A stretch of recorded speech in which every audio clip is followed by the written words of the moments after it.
Assalamualaikum warahmatullahi wabarakatuh. Nah, selamat pagi teman-teman semuanya. Bagaimana kabarnya pagi hari ini? Sehat-sehat semua ya. Ustazah doakan semoga kita senantiasa diberi kesehatan oleh Allah dan senantiasa bugar selalu. Nah, untuk pagi hari ini Ustazah akan bahas tentang kegiatan ekonomi. Nah, apa saja kegiatan ekonomi? Yang pertama yaitu pertanian.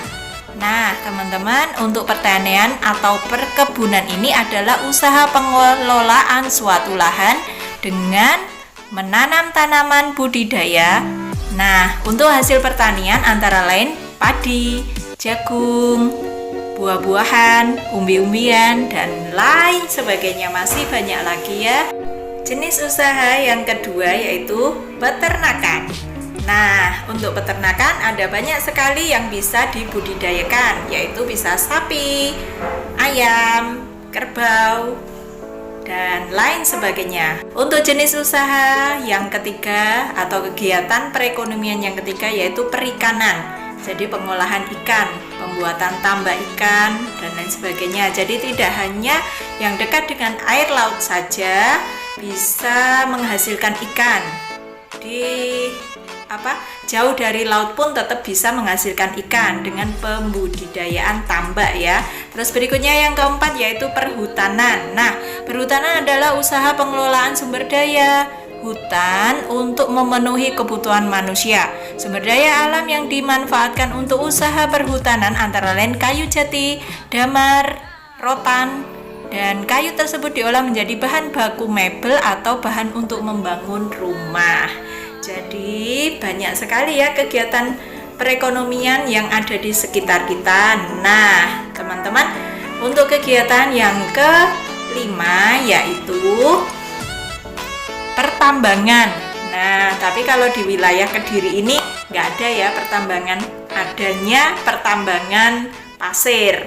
Tapi sebenarnya itu tidak baik ya untuk alam sekitar kita kalau pasirnya diambili terus, nanti sungainya bisa mengalami kebanjiran. Jadi untuk pertambangan ini ada banyak sekali macamnya teman-teman. Jadi ada mineral logam. Jadi barang tambang berbentuk biji yang biasanya dapat mengantarkan panas dan arus listrik. Contohnya emas, perak, aluminium, timah, dan lain sebagainya. Itu contohnya. Terus ada juga pertambangan minyak. Pertambangan minyak sebagai bahan bakar ya, seperti itu. Terus ada mineral non logam, yaitu contohnya barang tambang yang biasanya tidak dapat mengantarkan panas dan listrik. Contohnya batu kapur, belerang, pasir. Nah, ini ya yang ada di Kediri itu hanya satu ya untuk tambang ini, yaitu penambangan pasir, dan adanya biasanya di sekitar atau di dekat sungai-sungai yang ada di Indonesia, di Kediri. Kalau di Kediri ini ada dua jenis sungai ya yang kita ketahui, yaitu Sungai Brantas sama Sungai Konto. Nah, kalau kita mau melihat itu nanti silahkan, kalau Sungai Konto di daerah dekat Kandangan sana ya, kalian bisa lihat di Tungklur juga ada. Tapi kalau Sungai Brantas di wilayah Kediri agak barat ya, dekat Papar sana atau Kediri Selatan itu juga ada. Terus berikutnya yang terakhir yaitu perindustrian. Nah, untuk industri ini adalah usaha mengelola bahan mentah menjadi barang setengah jadi atau bahan jadi. Seperti itu biasanya industri rumah, terus industri yang besar sampai industri besar itu ya. Kalau industri rumah insya Allah ada banyak ya di sekeliling kita. Terus kalau industri besar, salah satu contoh industri besar yang ada di Kediri yaitu pabrik gula. Akhir yang ketujuh yaitu perdagangan. Perdagangan ini merupakan salah satu kegiatan ekonomi yang ada di sekeliling kita. Nah, ternyata nggak sampai 7 aja teman-teman, ada sampai 8. Jadi kegiatan ekonomi itu tidak hanya berupa menghasilkan barang atau jual beli barang, tetapi bisa juga berupa jasa. Jadi jasa itu nggak bisa dilihat tapi bisa dirasakan ya. Jasa itu sendiri ada 3 macam, yaitu jasa kesehatan, jasa keamanan, dan jasa pendidikan. Untuk jasa kesehatan pasti teman-teman tahu semuanya. Yang melakukan jasa kesehatan yaitu dokter, perawat, bidan, dan lain sebagainya. Terus untuk keamanan bisa polisi, bisa satpam seperti itu, tentara. Nah, terus untuk jasa pendidikan yaitu seperti ustazah ini, jadi seorang guru. Itu adalah merupakan juga termasuk kegiatan ekonomi, yaitu berupa jasa yang di bidang pendidikan. Untuk bidang pertanian ini ada sebuah budaya yang biasanya dilakukan oleh para petani, yaitu budaya yang sebelum panen sama setelah panen. Itu biasanya para petani melakukan upacara adat, atau kalau di desa-desa itu dinamakan dengan bersih dusun atau bersih desa. Nah, siapa yang pernah mengikuti kegiatan bersih desa di desanya, namanya bersih desa, tapi bukan bersih-bersih desa ya, membersihkan dari sampah-sampah, bukan itu. Tapi bersih desa itu adalah merupakan salah satu jenis upacara adat istiadat yang ada di desa kita. Tujuan dari diadakannya bersih desa yaitu supaya desa tersebut bisa aman dari segala mara bahaya. Terus untuk para petani itu diupayakan agar para penjaga desa tersebut atau semacam jin atau penunggu tersebut, makhluk penunggu tersebut bisa menjaga desa tersebut, bisa menjaga hasil tani agar mendapatkan hasil yang memuaskan. Jadi bagaimanakah hukum kita mengikuti upacara adat bersih desa tersebut? Nah, ingat dengan sebuah hadis ya, innamal a'malu biniat. Semua amalan itu tergantung pada niatnya. Kalau kita niatnya untuk membuat persembahan untuk para penjaga desa tersebut, nanti bisa jatuhnya jadi syirik karena kita mempercayai selain adanya Allah. Jadi kita mempercayai adanya penunggu desa. Tapi lain halnya kalau kita berniatnya itu untuk mengguyupi masyarakat. Jadi kita ikut seperti itu agar tetap bisa menjalin silaturahim dengan masyarakat sekitar, itu nggak apa-apa ya. Nah, bagaimana tanggapan para seorang ustadz tentang pelestarian kebudayaan ini yang ada di sekitar kita?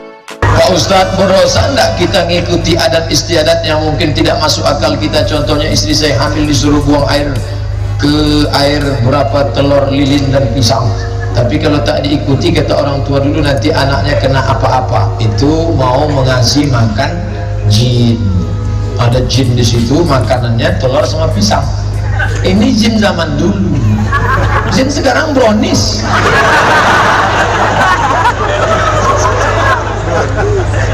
Jin di tempat kita minta kepala kambing, jin Mesir nggak mau kepala kambing. Ketika gubernurnya Amr bin As, khalifahnya Umar bin Khattab, tradisi orang Mesir menghanyutkan anak gadis yang paling cantik.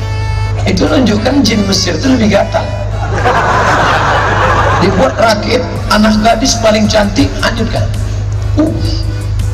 Datang gubernur Amr bin As, jangan hanyutkan anak gadis, jangan hanyutkan, haram. Kata orang Mesir, kalau anak gadis tidak dihanyutkan, nanti air sungai Nil ditahan jin, mati kita, gandum tidak tumbuh. Mau makan apa? Mau makan mie instan. Jadi gimana? Hanyutkan anak gadis. Amr bin As tak tahu cara. Dikirimlah surat ke Umar bin Khattab. Ya Amirul Mukminin, wahai Amir Mukminin, ini ada tradisi menghanyutkan anak gadis. Bagaimana ini? Kata Umar bin Khattab, masukkan surat ini ke sungai Nil, campakkan ke sungai Nil. Sampai suratnya, Amr bin As penasaran, apa isi suratnya? Dibacanya, ya Nahran Nil, wahai sungai Nil, min Abdillah Umar bin Khattab, dari hamba Allah. Tengok tawaduknya Umar, dia tidak katakan dari Datuk betul. Dia katakan dari hamba Allah Umar bin Khattab, in kunta tajri min qibalillah fajri, kalau kau mengalir karena Allah, mengalir kau sungai Nil sampai hari kiamat. Wa in kunta tajri min qibali nafsik fala tajri, kalau kau mengalir karena dirimu sendiri, tak usah kau mengalir sampai hari kiamat. Dimasukkan surat Umar itu ke dalam mengalir air sungai Nil sampai hari ini tak berhenti. Berhentilah tradisi menghanyutkan anak gadis. Jadi kenapa hantu itu tetap leluasa? Karena terus dikasih telur sehatnya. Jadi sudah jelas bukan bagaimana hukum kita mengikuti adat istiadat. Jadi jangan sampai kita mengikuti adat istiadat yang itu tidak diperkenankan oleh hukum syariah agama Islam.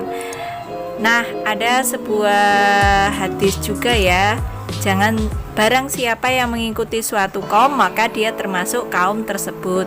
Jadi jangan sampai kita mengikuti adat istiadat yang nantinya akan membuat kita terjerumus menjadi golongan kaum tersebut, yaitu golongan yang menyembah atau membuat persembahan untuk kaum jin atau makhluk selain Allah, yaitu mempercayai kekuasaan selain Allah. Nama hati-hati ya teman-teman, itu bisa dikatakan atau dikategorikan sebagai perbuatan syirik, yaitu menyekutukan Allah.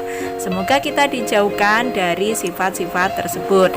Nah, bagaimana caranya untuk melestarikan kebudayaan kita? Ada banyak caranya, yaitu bisa dengan menggunakan produk dalam negeri, terus menyanyikan lagu-lagu daerah yang tidak berlawanan dengan syariah ya, terus menggunakan pakaian adat. Pakaian adat pun harus bisa kita pilah-pilah ya, bagaimana pakaian yang sesuai syariah itu yang bisa kita gunakan atau tidak, seperti itu. Tetap kita harus pandai-pandai dalam memilah-milah adat istiadat yang bisa kita lestarikan. Dan ingat, kembali lagi pada niat. Semua amalan itu tergantung pada niatnya. Bagaimanakah niat kita untuk melestarikan adat istiadat itu? Niatnya apa? Itu kembali kita luruskan niat kita agar kita tetap bisa menjalankannya untuk kelestarian masyarakat sekitar kita. Demikianlah materi tentang hari ini, yaitu tentang kegiatan ekonomi beserta adat istiadat yang ada di sekitar kita. Nah, petualangan untuk kita hari ini yaitu silakan kalian melakukan salah satu kegiatan ekonomi. Bisa berkunjung ya, silakan mengunjungi salah satu tempat yang melakukan kegiatan ekonomi. Boleh di tetangga, boleh kegiatan ekonomi yang dilakukan orang tuamu. Silakan kalian mendatangi tempat kegiatan ekonomi tersebut, terus silakan melakukan pengamatan. Kalau bisa kita ikut membantu kegiatan ekonomi di tempat tersebut jika diizinkan. Silakan difoto hasil kunjungan kalian tersebut, terus habis itu silakan dikirim ke Ustadzah wali kelas masing-masing. 5A silakan setor ke Ustadzah Ula, 5B ke Ustadzah Septi, dan 5C ke Ustadzah Rina. Terima kasih teman-teman semuanya. Kurang lebihnya Ustadzah mohon maaf. Wassalamualaikum warahmatullahi wabarakatuh.